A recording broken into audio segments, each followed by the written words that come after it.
बिस्मिल्लाहिर्रहमानिर्रहीम अस्सलाम वालेकुम।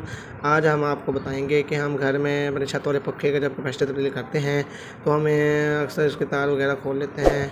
तो हमें किस तरह हर पखे में तकरीबन 3 ही तारें होती हैं। कंपनी की पखा हो चाहे या फिर हमने रिपेयर कराया हो, उसमें से जो मैकेनिकल होते हैं, मिस्त्री हजरात होते हैं, वो 3 ही तारें निकालते हैं। कोई कंपनी होती है जिसकी हमारी 4 तारें वाइंडिंग के अंदर से निकल रही होती है, 2 रनिंग की होती हैं और 2 स्टार्टिंग की होती हैं। हम किस तरह पता लगाएंगे बगैर स्विच बोर्ड के घर में कि हमारी जो कैपेसिटर की तारें हैं वो कौन सी हैं और हमारी जो मेन तार है वो कौन सी हैं। जो कंपनी के पखे होते हैं उनमें हमारी जो 3 तारें होती हैं, ये वाली हमारी डिफरेंट कलर में होती हैं। एक सुर्ख कलर में होती हैं, एक कलर में, और एक हमारी होती है येलो में हो जाएगी या फिर ब्लू कलर में हो जाएगी।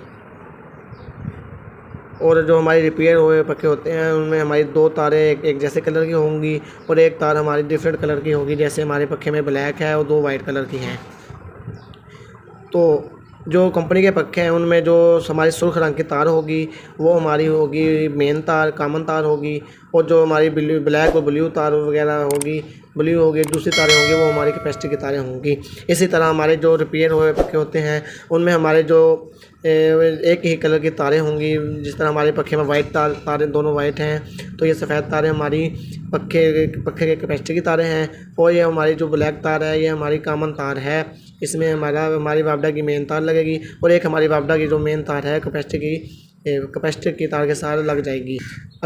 और जब हम पखे को सप्लाई देंगे एक ब्लैक तार को और एक कैपेसिटर के साथ लगाएंगे तार को, तो हमारा पखा मेन सप्लाई आने की वजह से चलना शुरू हो जाएगा।